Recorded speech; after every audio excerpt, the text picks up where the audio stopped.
Attention, please. The show starts in 10, 9, 8, 7, 6, 5, 4, 3, 2, 1, go. 2.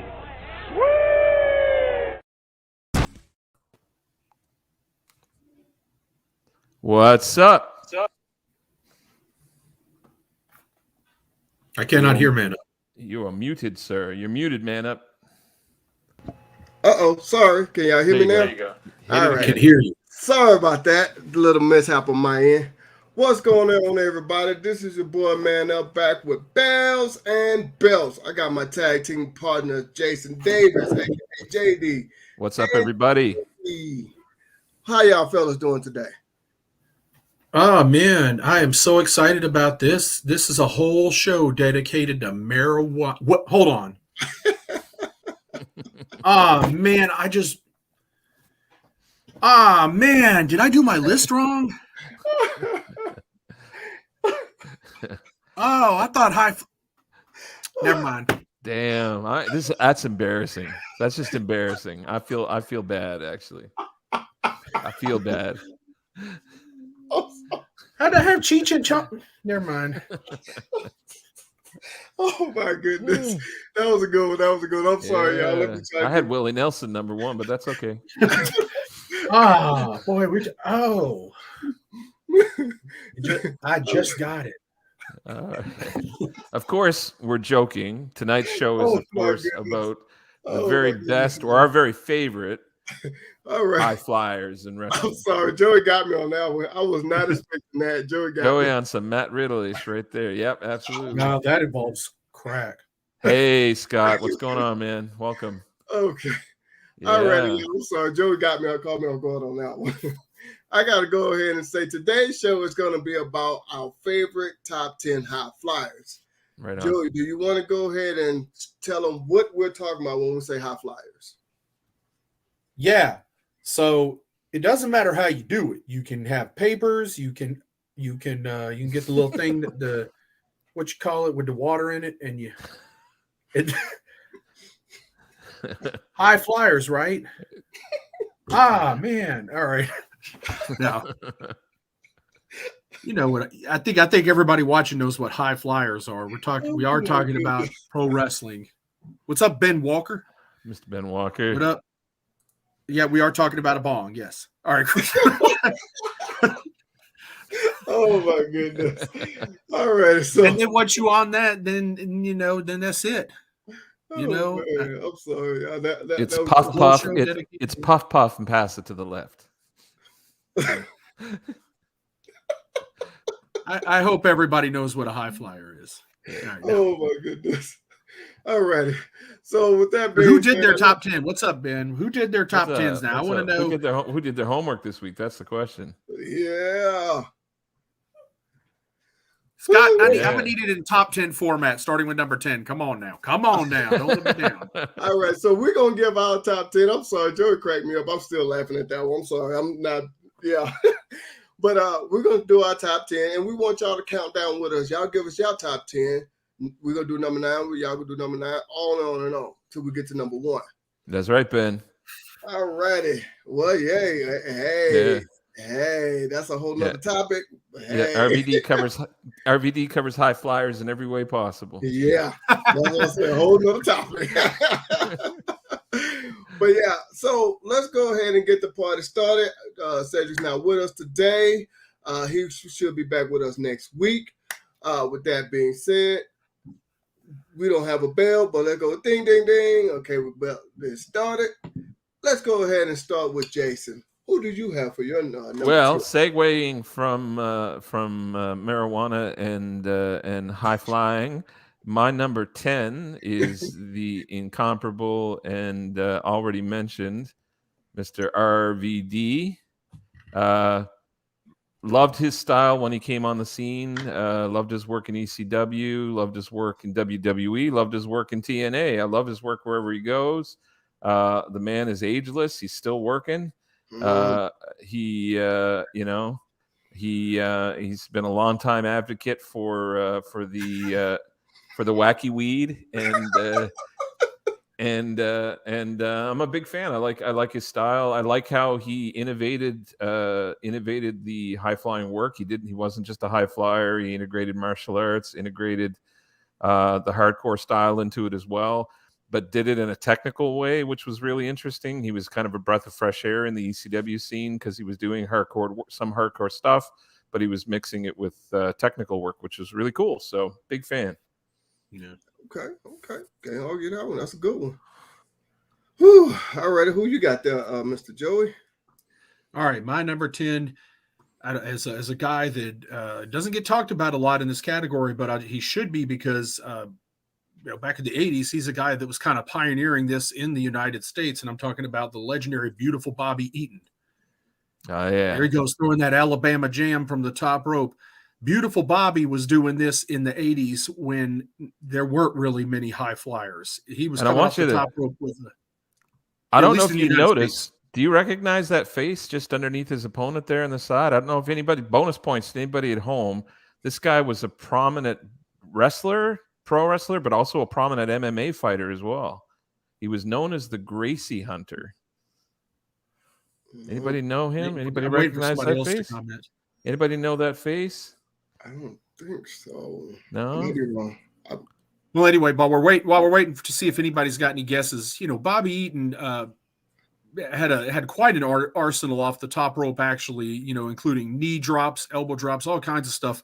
But that Alabama jam, that beautiful leg drop from the top rope, was one of the most beautiful things. And again, this is back before you had anybody doing flips and stuff or anything like that. Bobby Eaton was a true pioneer. There we go. We got that name out. Nice job, Kiki. Sakuraba. That's exactly who that is. That is Mr. Sakuraba right there on the side. What's up, Kiki? Who's your number 10? Who's your number 10? I want to know. Come on, everybody. Put y'all number 10s up there so y'all can count down with us. All right. We had Facebook user says Pegasus Kid, a.k.a. he who shall not be named, is their number 10. Number 10. Okay.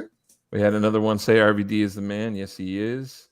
RVD and Matt Riddle is a tag team called Too High as Money. They're not wrong. Okay. Kiki Martinez says he was awesome.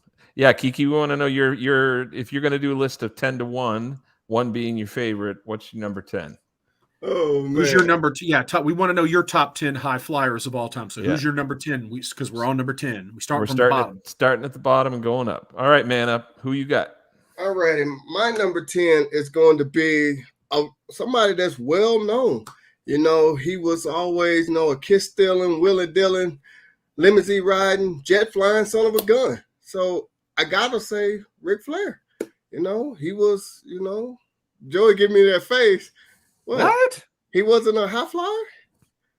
No? Oh, damn. Well, he said he was jet flying, so that's high in the sky. No? Yeah, not with the wrestling moves. Joey's genuinely concerned. That means there's been some crazy choices on this show. If Joey's buying that, yeah, he only hit. It's like, really, he only hit a move off the top like a handful of times. The rest of it, he was just getting thrown. All right. I had to do that. Go flying, that's for sure. That Joey's face was worth it. Okay. I told Jason backstage, I said, don't show him my number 10 right away. But my number 10 is going to be, I'm serious now, my number 10 is going to be Montez Ford. When you got a move, whether you want to call it a finisher or not, when you got a move that's called From the Heavens, and he jumped off that top rope and it looked like he got thrown from the top of the building. Woo! Yeah. And actually seeing this man perform in person, yeah, this man has some crazy athleticism, can fly around. Now, he's my number 10 because he hasn't been doing this for as long as some of the others on my list. Some of the others. But I got to give Montez Ford some credit for woo-wee, for flying around that ring for just, he's like a what, 4 or 5 time tag team champion, him and Angelo Dawkins, and man, it's just amazing to see him. And when I saw him in person a few times, it was awesome to see, you know, all the athleticism that he got going. And by the way, before we continue, don't give all y'all your 10 for 1 all in one comment. Count down with us 10, 9, Just give us 8, the number 10 now. all the way down. And if you do, I'll just hold off on showing your comment till we get towards the end of the list so we can see them all at once. So, All right, we moving on to number 9. Yep. Who you got there, Mr. Jason? So moving from RVD, my next favorite high flyer would be Hayabusa. Hayabusa was again another innovator of high flying moves and repertoire in the wrestling ring. He was a breath of fresh air in an otherwise hardcore environment. He was doing some incredible technical stuff at the same time. Did a nice job, just like RVD, of integrating some hardcore wrestling into his repertoire, but primarily doing a lot of really, really amazing high flying technical work. And if you haven't seen his match with RVD and Sabu and can't remember Jinsei Shizaki. Yes. Oh, yeah, absolutely. In ECW, definitely should go check that out. That was definitely worth seeing. So ECW World Tag Team titles. Yep, I'll never forget that. That was amazing. And if he hadn't had that terrible accident and ended up paralyzed from the moonsault, I'm reasonably confident we would have seen him coming over into the States more often and probably even breaking through in ECW and also possibly even WCW with their cruiserweight division. So. All right. Nice. Love it. Who you got there for your number 9 there, Mr. Joey?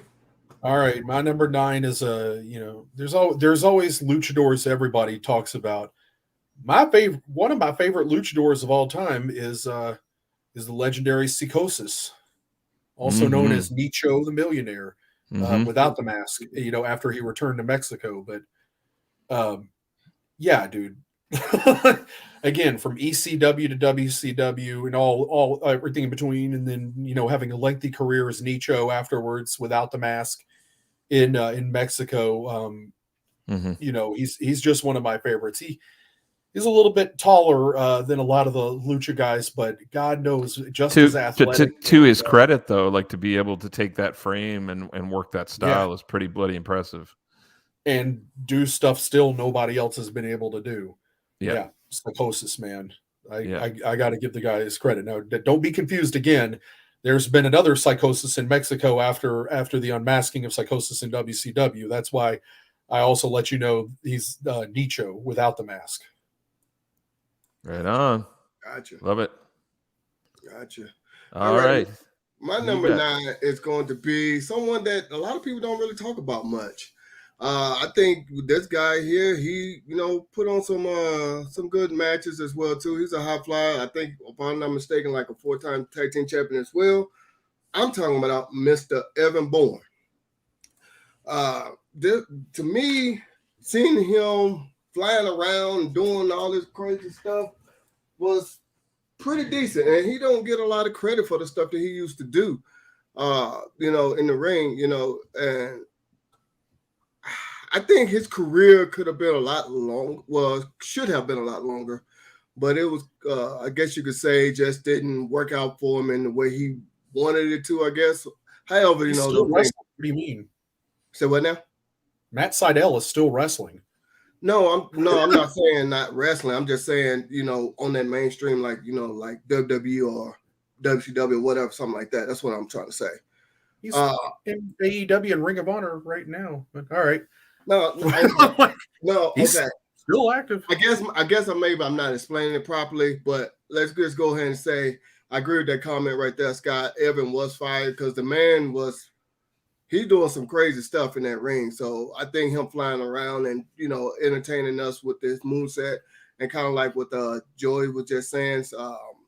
I can think the guy name he just said was a little bit taller, but still able to move around like he is. I think that's very impressive as well, too. Nice. Very good. Let me just throw it in here. Matt Sydal has had a long career, long after his WWE career, including. See, that's what I was trying to say, though. I was just trying to say, like, being on that main. I know he's still in what's the Ring of Honor, but still, yeah, I'm just he's signed and I'm with just AEW. saying, Like he's, and I'm not saying that ain't mainstream. I'm just saying, you know, something high like a WCW, WWE, Elf, whatever. That's what I'm trying to say. And I'm not trying to, you know, knock none of those. Don't get me wrong. I'm just saying. Yeah, I think his career should be elevated to where it is now. I mean, excuse me, to where it was. Not WWE. right? Yeah, I'm like he's got this whole other career, and he's so I think It's good. appearing on national television. It's good. We know. You. Yeah, we know your but blood I'm just runs saying- I'm just WWE. saying, It's all good. It's all I good. just think I think his career should have been still stayed way up there. If that, in my personal opinion, not knocking what he's doing now, but I'm just saying, if that makes sense, how I'm putting it, it might not be, but yeah. All right, who you got there, Mr. Jason, for your number? Are we on 8 now, are we? Yeah. So number 8 for me is Eddie Guerrero, who is a lot of people, of course, know Eddie for his WWE run and all that. I'm thinking back to Eddie Guerrero in his WCW run, especially his Halloween Havoc match with Rey Mysterio. That early Eddie Guerrero work, where he was a little bit more mobile, a little bit more of a high flyer, a little bit more sort of working that lucha Mexican style. He still always had the frog splash. He still did a bit of high flying in WWE, but he was obviously sort of more of a mat technical wrestler by that point. He had to sort of modify his style, but in the early days, man, he was one of the best to do it. So, and ECW, yes, sorry, ECW. Ben was saying here too. Yeah, absolutely. His work with Benoit and Jericho and Malenko. Yeah. In ECW bangers was awesome. with Too Cold Scorpio in ECW. Too Cold Scorpio as well, yeah. So yeah, not to mention the tag team with the guy that gave him the frog splash. Yes, the his partner Art Barr as Art Barr, Los Gringos Locos, who unfortunately passed away far too early, and they're actually in the process of being signed to ECW and being brought in, and that's actually when Eddie started to use the frog splash as his finisher as a tribute to his partner. So, Yeah, spoiler. Eddie in Japan, yeah, his Black Tiger days Yeah. in Japan and New Japan Pro Wrestling, yeah, absolutely. Spoiler, Eddie is not on my list. I wanted to put him on, but I wanted to go a different route with mine a little bit. He would have been at least number 11. Whew-wee. Yeah, I love that when he, you know, of course you get older, he couldn't do that stuff anymore. All right, so who you got there, Mr. Joey? All right, my number 8 is Mr. of the whole fucking show, Rob Van Dam. Why this picture? All right. Anyway, all right, so That's a great picture. Look at the eye contact between those two guys. That's good stuff. Yeah. To me though, you'll never really appreciate Rob Van Dam unless you really go back and see that year and a half plus run as the ECW World Television Champion. Mm-hmm. To me, still his greatest opponent is Jerry Lynn. Like the matches, the matches they had at ECW, absolutely tearing the house down. To me, Van Dam was never the same without Bill Alfonso in his corner. That was like the package. Him, Sabu, Bill Alfonso, Fonzie holding the chair up for the spots and stuff. That stuff is what made Van Dam. And I think even Rob Van Dam would agree with that based off what you hear him say a lot. If you know, it's a whole thing. But, you know, I feel like WWE got to water down Rob Van Dam. You didn't get to see what he was fully capable of with the dives, the side kicks out to the floor over the guardrails and stuff, all that stuff, the wildness that him and guys in ECW could put on that nobody else could replicate with him, especially Jerry Lynn. Like that comment. I disagree, Ben. I disagree. I would say Jerry Lynn carried Van Dam, and that's probably why Van Dam's matches with Jerry Lynn were so damn good. Like I I think like Jerry had just as much to do with that as anybody is Van Dam easily. I like the two of his And moves. sometimes it's just you get a certain dance partner and it's just it just clicks a certain way, like Flair and Steamboat, like Jerry Lynn and RVD. You just kind of you just sort of some of it clicks. Ben's Jerry, like, all of them, Joey, all of them. Okay. Jerry Lynn could sell Van Dam stuff better than anybody too. That's part of it. Yeah. I like that two of Rob Van Dam's move. Spoiler, he is on my list, but I like that two of them, the Rolling Thunder, and I don't know what he called it when you throw the chair at somebody, he'll kick you or whatever. Oh yeah, that's not what I meant. That's what I'm saying. Throwing the chair. If you missed the Bill Alfonso time, because it used to be Van Dam would set up for the flying move. Fonzie would slip the chair up there in time. That was when it was, to me, was at its best. Yeah. Throwing the chair got stupid, but and throwing the chair came from Sabu anyway. Sabu would throw the chair and smash you in your face with it, not throw it for you to catch. That just got out of control. Okay. Scott is calling in Finn Balor, Prince Devitt, number 8 for his. Okay. Well, my number 8, Van Terminator. Yeah, the corner kick. Van Terminator was. Isn't that the one Shane McMahon tried to steal and couldn't really pull it off right? That's the one he did steal. Yeah. Exactly. Van Daminator.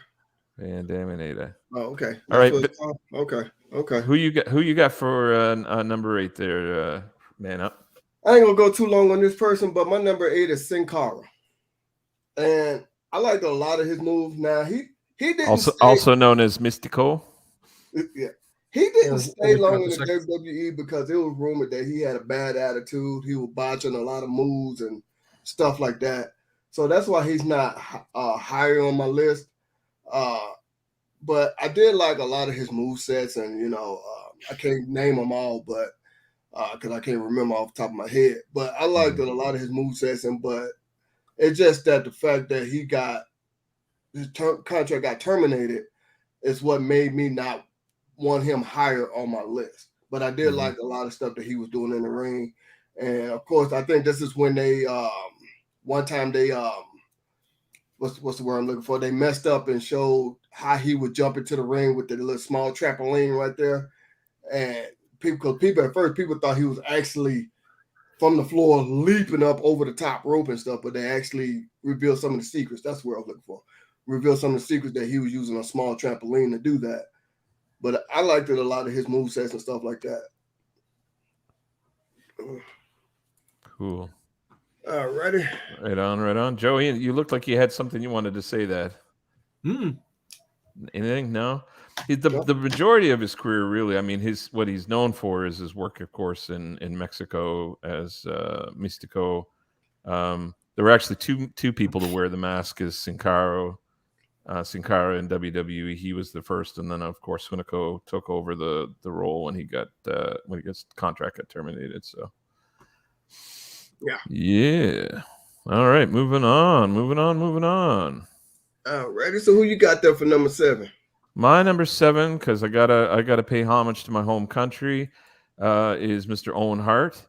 Now, a lot of people at home are probably scratching their head right now going, Owen Hart, he's not a high flyer. He was before he got into his program with Brett and the WWF with that whole brother versus brother Black Heart kind of thing. He actually won the IWGP Junior Heavyweight Championship years before he even got in the WWE.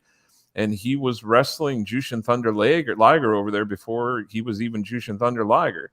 A lot of, if you love Brian Pillman, then you got to give a nod to Owen Hart. If you love, somebody said, yes, he was, watch his Japan stuff. Absolutely.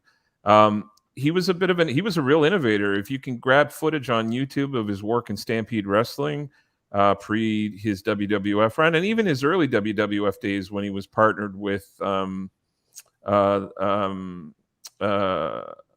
Voltage. What was the Coco Beware? Coco Beware. Thank you. Got stuck on the name. High Energy. High Energy. That's what it was. High Energy. High Voltage was WCW. High Energy. They were doing some innovative stuff even then with the balloon pant, with the hammer pants and the neon colors and everything like that. So yeah, man, boy, talk about the worst gimmick ever. But yeah, I mean, he was doing some really amazing stuff. In Stampede Wrestling, I don't want to get too long-winded on this, but Stampede Wrestling was one of the first companies in North America to have a really well-established relationship with New Japan Pro Wrestling, and they were doing quite a bit of talent trading, especially in the early 80s. And so you had people like Tiger Mask, of course, Dynamite Kid was already in there, and you had people like Tiger Mask, and the gentleman who would eventually become Jushin Thunder Liger, were wrestling in that company, and they were there was a hodgepodge of technical mat wrestling and flying sort of South American or Mexican luchador sort of style, sort of brewing in there. So a lot of what you got to see eventually, that hard style, strong style, sort of kicking, punching style of the Japanese wrestling fused with the mat wrestling and the heart sort of style, along with the high flying stuff. Owen sort of became the perfect sort of specimen of that. Like he was doing it all. I actually posted in our Champions Belt Club group a little GIF of him, a spot he did with Jushin Thunder, and he does a flip over, comes back, kicks up over the rope, runs across and drop kicks him off the side apron, and he does it in a little under 3 seconds. It all happens that fast, and you forget how agile and mobile Owen was in his early days. So yeah, nod to Owen. Nice. Okay, who you got there, Mr. Joey? All right, I'm gonna give credit to a guy that probably isn't going to get mentioned otherwise, and it's because I'm a huge. Hey, don't you go anywhere. You need to go to see us all next week. That might be. Is that Cedric? Maybe Cedric knows to click and give StreamYard his permission. All right, but no, I'm gonna go with one of the pioneers of the X division in TNA Impact Wrestling. I'm talking about Frankie Kazarian. Mm-hmm. There he goes. That's a more recent picture too, man. But yeah, that's very recent. Yeah, Kazarian was one of the OGs back there. Came into TNA around 03, I believe. Definitely one of the high flyers there. I love the flux capacitor move he used to use a lot. Now he's kind of slowed down in his 40s and doesn't do quite as much. But you want to look back at some of the greatest Ultimate X matches, there's your guy, like hanging and jumping off of everything and doing all that stuff that's crazy. To me, no doubt, one of the greatest X Division champions of all time. Mm-hmm. And I believe the originator of that gimmick. One of them, him and Christopher Daniels. He and Christopher Daniels, the two of them together. So, nice. So one of the contributors to the suicide gimmick in Impact Wrestling as well. Yeah. Okay. Ben says thanks for the warning. Nice. What about you, Man Up? You got your next? I'm lost on that comment. Maybe I missed it. He's talking about the person that said they'll see us all next week. Oh, okay. Yeah. Okay. Yeah, I was like, wait a minute, huh? All right. So my number 7 is going to be John Morrison. Now, I like that move right there, Starship Pain. Like that move, flying up the rope. A lot of his, even his warm ups. Oh, wait a minute. Wait, hold on. What? Oh, wait a minute. There you go. How did we do? Sorry about that. We went too far there. Sorry. Button flipped on me. Yeah. All right. So, I think this guy would, a lot of times his warm ups will always used to be him. I don't know how to even explain it. It's always him jumping around on his arms, his legs, his head, his hands. I mean, I don't even know how to do it because he showed his workouts one time before, and I was like, "What the?" It's parkour. Like, Parkour. Yeah, I'm still blown away by it. And that was years ago, and I was like, "What in the world?" But this man was very, very athletic, and I love the stuff that he used to do. Some of the matches he put on too, had you glued to glued to the TV. You know, it was pure entertainment, and I'm using that word loosely, entertainment of some of the stuff he used to do, and just seeing this guy. I forgot what the name of the tag team he was part of when he first came in, but it was just amazing to watch him do some of the stuff he used to do with Melina, and I can't think of the other guy here right now, but yeah, I gotta say John Morrison, my number 7. You mean Mercury? Eminem, Mercury. Thank you. Thank you. I could not remember that. But There you go. Yeah. But yeah, that's my number 7 right there. Right on. We got a few number 7s in the audience here. I'm just going to scroll back and grab those. Scott mentioned his number 7 was RVD. Great choice. Solid. Damn. And we have a name that we haven't seen yet on anybody's list yet, but we had a number 7 Facebook user, Satori Sayama, Tiger Mask 1 specifically, Mr. Satori Sayama. Absolutely. Love those choices. Love them. Somebody else called out Eminem, Joey Mercury. And Caleb said, we all know Joey's number 1 is Big Show. Spoiler alert. All right. Man, that's Caleb's doing you dirty tonight. All right. No, it's just because he messaged me and I let him know he should be watching the show. Oh, there you go. All right. He just got here.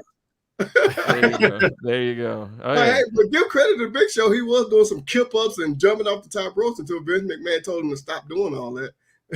So he was trying to be a high flyer, trying. But Here comes my next, just because I'm going to try and keep us on track here. My next is Ultimo Dragon.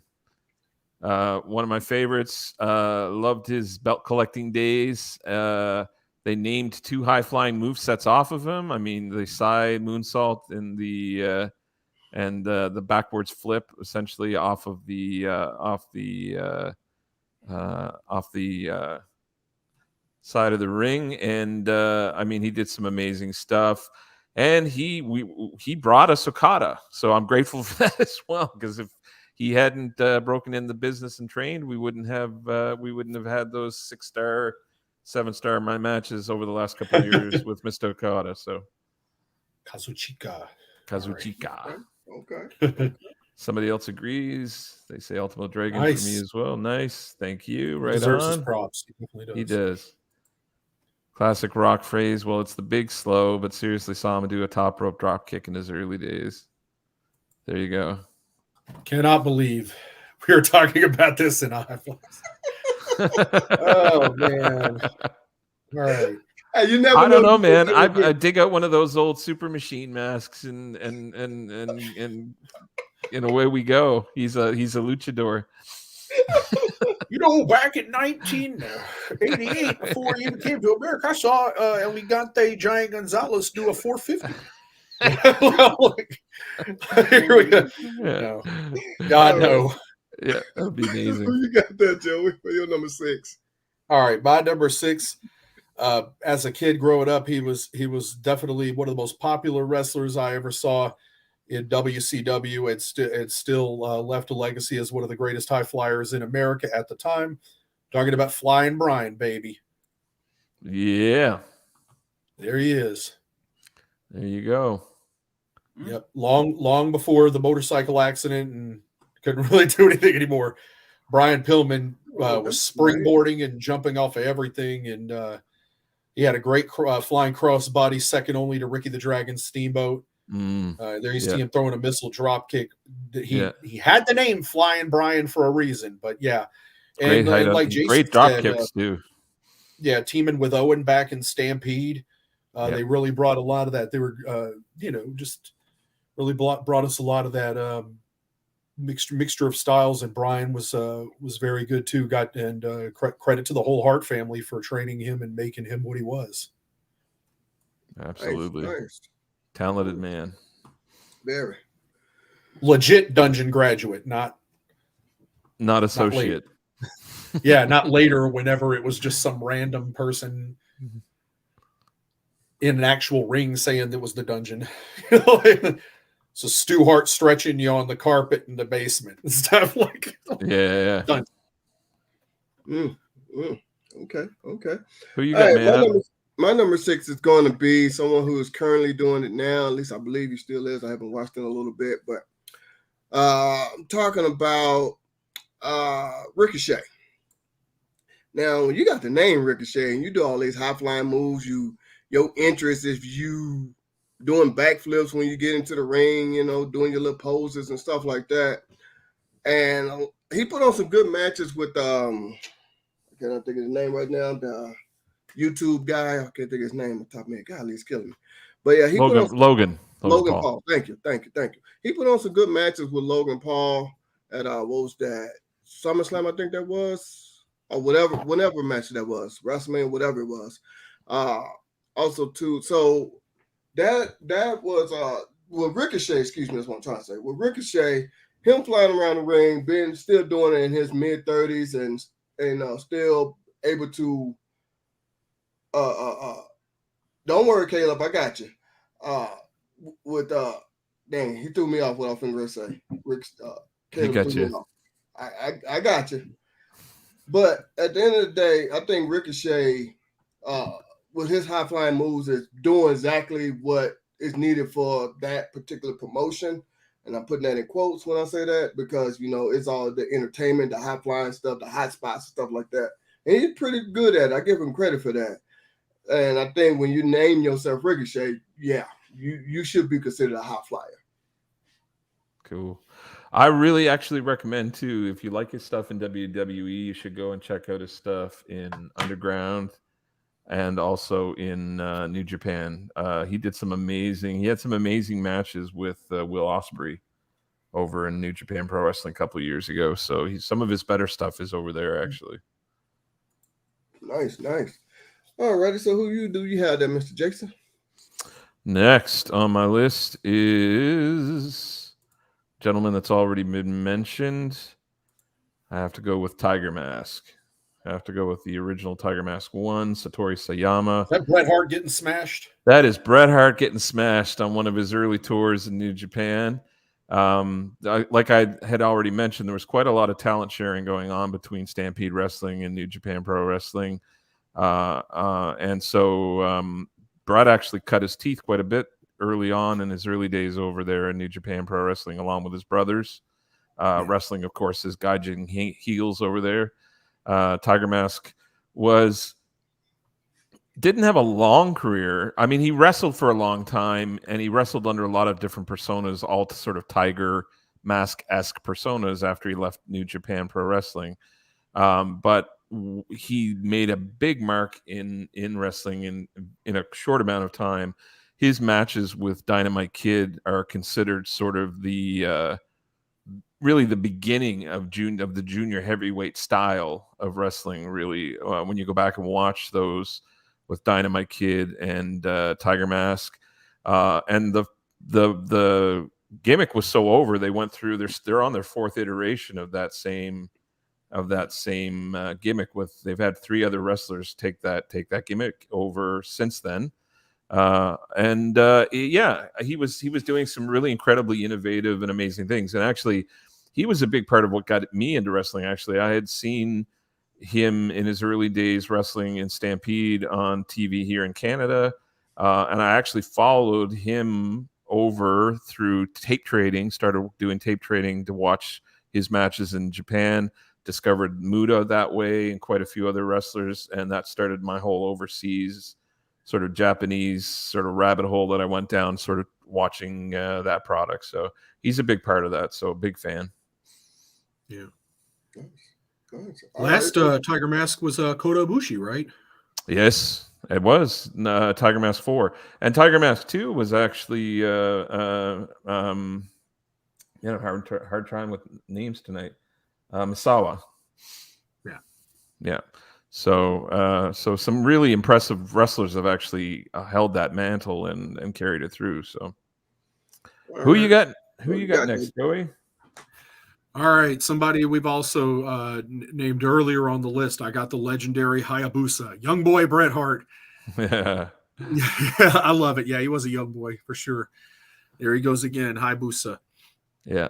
Yeah, I I was enamored with his ability. You want to talk about somebody, and this is why I have him even above Rob Van Dam and all of them, and a lot of them.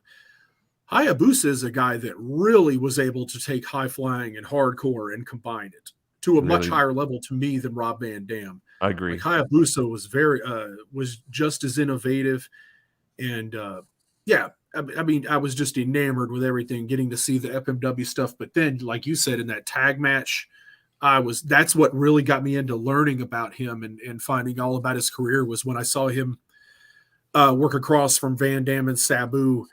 And I learned, he had a lot of similarities to Van Dam and Sabu, except I really found Hayabusa to be even more graceful, ironically hurting himself later doing a high flying move, and ending his career and paralyzing himself. But, if you haven't known this guy's career, go check it out. Yeah, definitely worth seeing. Nice. Woo! All righty. My next one, my number 5, it's I'm finna go old school, finna go a little classic. When I was writing up this list, my wife threw me one, and I'm talking about Superfly Jimmy Snuka. Man, I used to love watching him back in the day.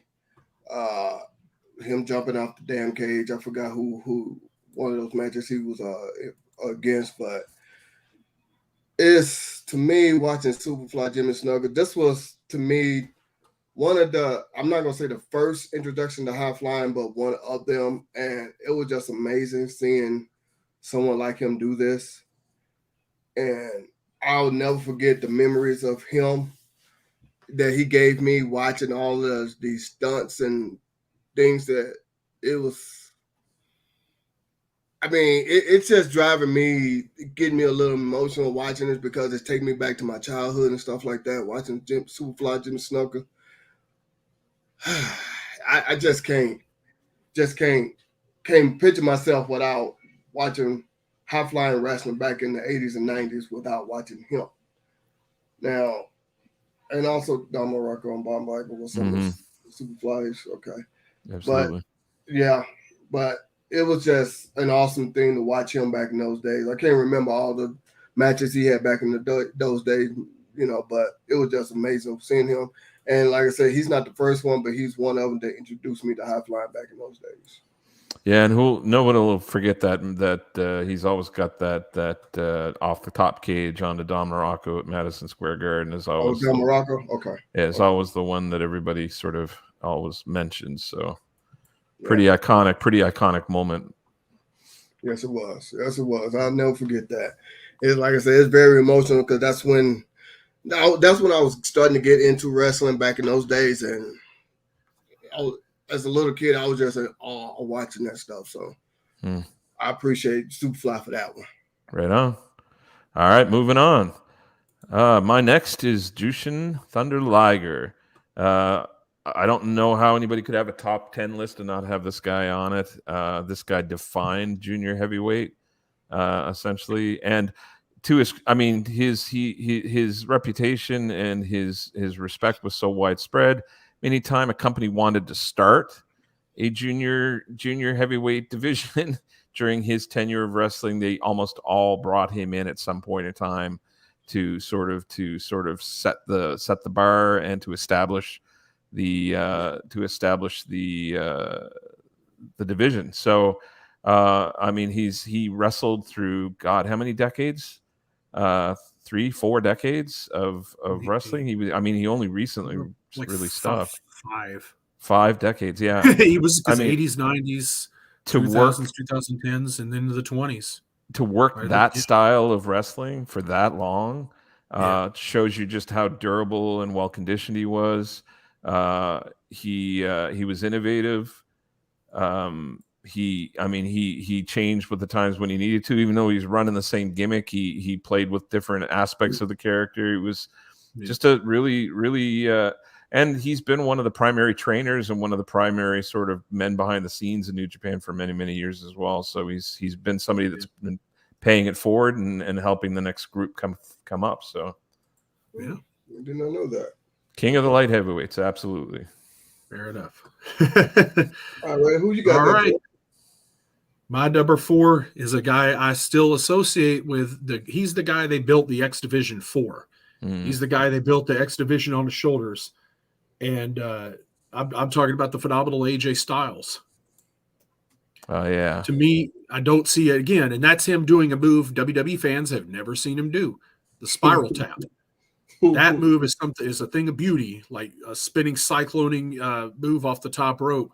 Unbelievable. He did it in the very first X Division that round robin tournament they had during the second episode of the second ever pay-per-view of NWA TNA to be the first X Division champion. And to me, he still kind of exemplifies what that is. He doesn't, again, the flying he does now is nothing compared to what he did in his young days. And AJ is, still when I watch Impact and I watch the X Division, in some way I still think of him, credit him for a lot of what it has become and is. Absolutely. Okay. Nice. Love it. All righty. My next one, I gotta go with a Japanese fan favorite. Gotta go ahead and tell Caleb this is one of them I was talking about. Yes, this person is currently in the WWE, but I watched a few of her matches in Japan. Now, don't ask me no names because I would not be able to pronounce them. But I watched a couple of her matches in Japan, and I liked it, a lot of stuff that I saw. And I'm talking about Io Sky. And when you got the nickname of Genius of the Sky, and when I watched a lot of the stuff that she was doing over there. Now, let me just highlight this statement I'm going to say. I'm not huge on Japanese wrestling, but I like what I saw when I went back and I looked at some of her stuff over there. So that's the reason why I got to put her on my list. I find it funny how he has it in WWE game, but number 1. AJ Styles has got that spinner, got that corner spinner moves in the video game, but he's never used it in the ring. He does the spiral tap on WWE video games? Yeah. What the hell? Okay. I'm gonna trust Caleb on that one. I bet he knows what he's talking about. I don't know that one. That's a good one. But yeah, we gotta keep this going. But yeah, I gotta go ahead and give Io Sky a little bit of credit as well too. Because of some of the things matches I watched, when I was preparing for this list. And look at that perfect hand position of Charlotte there, ready to take the weight. Mm-hmm. Like it. Nice job. All right. So moving on, because we want to try to get through this. My next is Rey Mysterio. Loved his work in ECW, loved his work in WCW. He transitioned as well as anybody could for a man his size in WWE. I mean, the man's been a world champion. He's still wrestling, and considering the style, again, just like with Jushin Thunder Liger, considering the style he's working, that's an impressive career. He's a Hall of Famer for good reason. But his stuff in ECW, and of course in AAA as well in Mexico and CMLL were groundbreaking. But his work in ECW, his matches with Psychosis and his matches with Hoovy in ECW, which carried over into WCW, were groundbreaking. That's Rey Mysterio Jr. Just saying. Yeah, Rey Mysterio Jr. Yeah. Yeah, not Rey Mysterio. I know. I'm just messing with you. I'm just picking. Yeah, that's Hoovy receiving the moonsault, isn't it? It is. It is. Yeah. Before he dropped the junior. Yeah. There you go. We are up. All right. Who you got? All right. Number 3. I got it. Oh, I used to think Rey Jr. Okay. There you go. It's pretty short all the way around. I never seen. I think in WWE he had them stilt boots that Kane used to wear too. Them Frankenstein boots that had about a 2-inch sole on them to make him look taller. Can't believe some people act like they never noticed Kane walking around on those jacked ass, tall ass. He put a lot of muscle on too when he got to WWE. He put a lot of bulk on for his height. So. Yeah, that's probably what made him look shorter to some people. Anyway, I'm going to go for my number 3, pretty much with the greatest X Division wrestler I can possibly ever mention, the 10-time current reigning X Division champion of the world. I'm talking about Chris Sabin. There you go. You can't mention the X division without him, and the X division is a whole freaking division in a company for high flying wrestling. So it's hard not to mention that. And Saban has pioneered high flying wrestling in the modern era. To me, he deserves so much credit for that. Not just as a single, but in the tag team there, you see him with Alex Shelley as the Motor City Machine Guns. Mm-hmm. I mean, Saban has done stuff internationally, been a star in Japan and the United States. He's training tomorrow's talent at the Can-Am Wrestling Dojo. That this man is an unsung hero of high flyers and this style of wrestling. Amen. Love it. Who you got, man up? All right, my number 3, we talked about him before. I'm not going to, just because we pressed for time a little bit, I'm not going to talk about him much. I'm talking about 3 letters. That's Rob Van Dam. I talked about him earlier. I loved how, a lot of his move sets, and I did love him more in ECW than WWE. And look who's about to get it. You don't ever agree with Man Up. Oh, my goodness.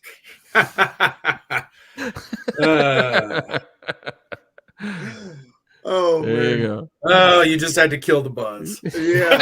Like that. But because we're pressed for time, I'm not going to speak on much. He's already been talked about. But my number 3 is Rob Van Dam. I loved a lot of his movesets. And, yeah, we were making fun of him at the beginning of the show, talking about a high fly for other reasons. But, gotta love this man. He's still going, and he still wants to have another run in WWE. I think he said one more match or another run. Don't quote me on which one, but I know he said he want to do one or the other. There you go. Seems to be having. He just had a match on AEW last week, right? Yeah.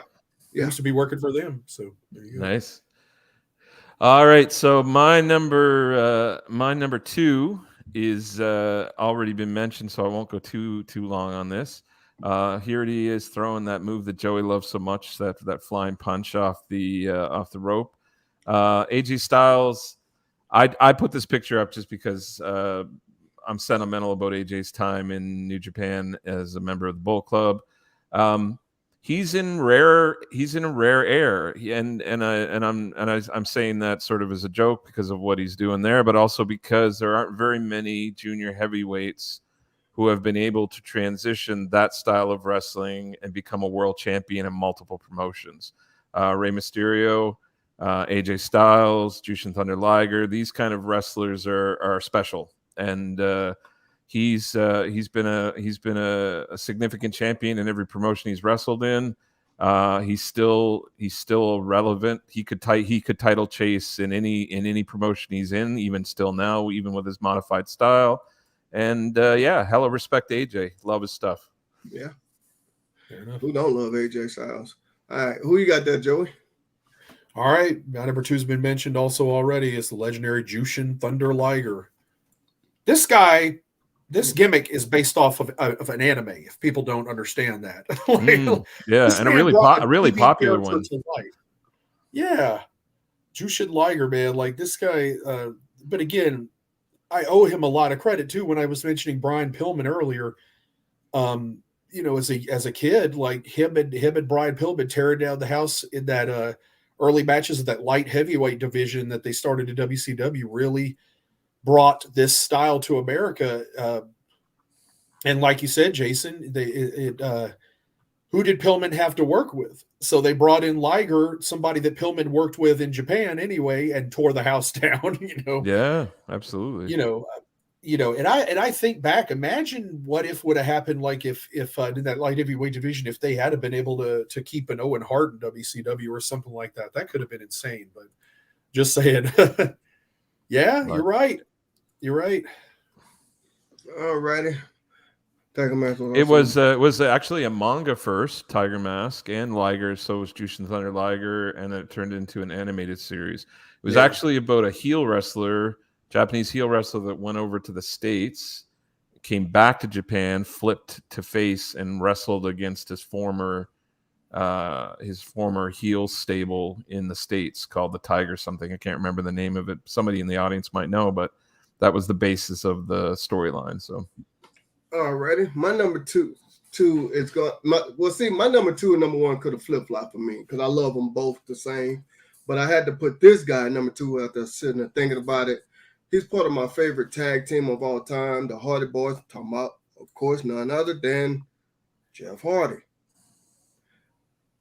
Some of the greatest things ever that I saw high flying involved this man. And I want to go back and quote Mr. Cedric, my other tag team partner. When me and him did a show where we were talking about wrestling moments, wish we were there, he was talking about when Edge speared Jeff at WrestleMania 17, I think it was, whatever. But and Jeff was holding on to the briefcase. Not briefcase, the tag team titles, and they could have won if he would have let him go. That spear that Edge gave Jeff in midair was awesome to me.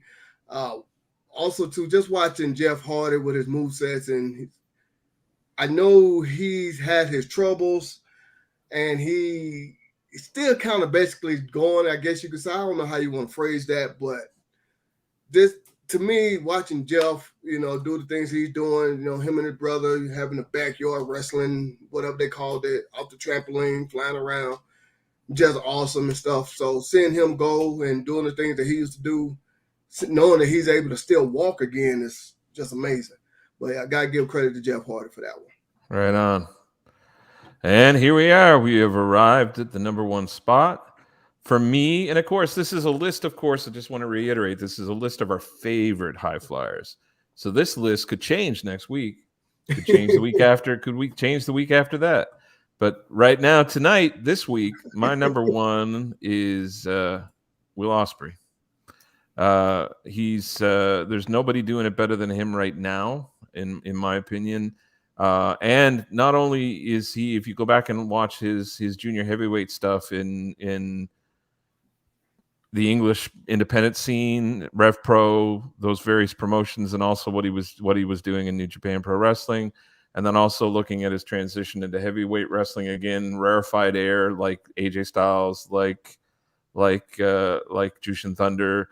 And he's transitioning. He's incorporating more submission-based and more sort of striking, mat-based sort of technical wrestling.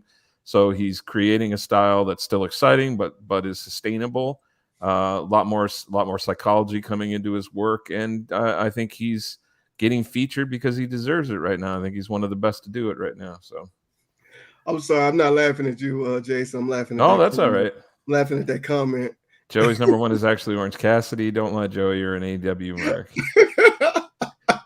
Caleb coming with the heat tonight. Shots fired. All right, who we got? Who's your number one? My number one is also obviously Will Ospreay. I don't know how you can even talk about high flying without mentioning Will Ospreay. This guy is the best to me to ever do it. Period. And I'm not somebody that's just like. Here's the difference. This guy, when we talk about guys that have been able to take a high flying style and evolve it and turn it into something, Will Ospreay is the total package. This guy, when we first came out, he was like Ricochet. He was just flying all around the place and stuff like that. And there really wasn't a lot happening. Will Ospreay can talk. He can cut amazing deep promos that are very good. He can mat wrestle with anyone. He can do anything, like he put on muscle mask and still knows how to do the most devastating looking stuff in the ring that looks not only the high flying stuff, but to incorporate the brutality, the stuff that people just like, oh, but he doesn't hurt people, amazingly. The only thing he does is, separate his shoulder when he does the Stormbreaker, apparently. But no high flyer to me in wrestling history has evolved into a top player in the entire wrestling world at the level of Will Ospreay. And that includes, to me, AJ Styles. Yeah. And I'm going to piggyback off what Joey said, because I had the same answer for number one. And I would say that a lot of the solutions, I think, to this hippity hoppity flip flop stuff is in his style. I think a lot of wrestlers should be taking note and looking at what he's doing, because he's bringing believability into and impact into the work he's doing. So when he does this stuff, it means something and it looks like it hurts. And I think if some people can start paying attention to that and incorporating it, you can get the best of both worlds. So. Yep. And everybody wants him. He's, about to appear on Impact. He'll be on AEW Wrestle Dream. He's, obviously signed to New Japan. Everybody wants Will Ospreay. Like he is the guy. Great Muda, seeing him do the moonsault when he was the White Ninja in the CWF was mind blowing. Yeah, he was way ahead of his time as well. Big fan People of don't Muda. realize how big of a guy Muda is, too. Like, he's not a small guy. No. Too Cold Scorpio, just curious. Also Billy Kidman, Shooting Star Press. If this was a 12 person list or 14 person list, Too Cold would be on. I'm not so sure about Billy Kidman, but Too Cold would definitely be on my list. Yep. Yep, absolutely. Absolutely. But yeah, right, mentioning, like, if we had honorable mentions, definitely Too Cold Scorpio, Sabu. Those are guys I wish I could have added to my list that deserve. Yeah. Definitely their props, great high flyers in their own right. Absolutely. All right, man. Who you got? Yep, he brought them up there already. The reason why I say I can flip-flop him and Jeff is because those two used to do some crazy stuff. But I got to give it to Ray because Ray used to do more amazing stuff a longer period of time and still doing it right now. And Ray has been wrestling, according to him, when he gave his Hall of Fame speech, since he was 8 years old. Not too many people can wrestle for that long and still be doing it. And Ray, I think he's 45, 46, somewhere around there, and still going. The man has been wrestling 4 decades, going on 5. Yeah, started as the Hummingbird. His uncle named him, and he was wrestling in his uncle's school at the age of 8. Before he got his mask. Yep. Yep. And I ain't gonna spend too much time on it because we talked about him before, and everybody knows I am a huge Rey Mysterio fan. I loved him a lot in ECW and WCW. We talked about the matches he put on with Dean Malenko and Eddie Guerrero. Great stuff. If y'all haven't seen it, or if you want to watch it again, I recommend that because I watched it a lot myself. All righty, fellas. That was a great show. We got through it, man. That's a hard list to get through. Yeah, it was weird because there's a lot we wanted to say. We wanted to keep going, but, time was We straight. appreciate everybody chiming in the comments and throwing them out. I tried to pull up as many as I could. I couldn't keep the track of all the orders, so if I miss people, I apologize. But thank you very much for hanging out with us and giving us your lists. We appreciate it. What do we want to tell them about next week, Joey? Go ahead, Joe. Well, we've been doing this almost a year, so that's one thing. And then next week is not only our monthly melee, but it is going to be our 1-year celebration. So join us here. Join us here next week. If you're not subscribed to YouTube, you're absolutely wrong, and you should be ashamed. And if you don't know what the monthly melee is, here's a little video package explaining. Hey, y'all, come look at this. So you guys got to tune in next week. Check out the monthly melee. We're going to have some quizzes. We'll have some news of the week. We'll have a little bit of wrestling history, and I have imminently arriving a very special belt made by Mr. Max McGall, which will be debuting next week on next week's show. I'll give you a hint. The belt is affiliated with New Japan Pro Wrestling, but it's been showing up on AEW TV quite a bit lately. So that's going to be next week. Nice. All righty. Woo! With that being said, it's been an awesome show, guys. We love the comments, everybody. Y'all keep them coming. Y'all stay tuned. We got a lot more to talk about next week, our monthly melee, where we just discuss anything dealing with professional wrestling that we feel like we need to talk about, and whatever that y'all is on your mind that y'all want to talk to us about. So with that being said, for Cedric, who is not here, for Jason and Joey, I am your boy Man Up.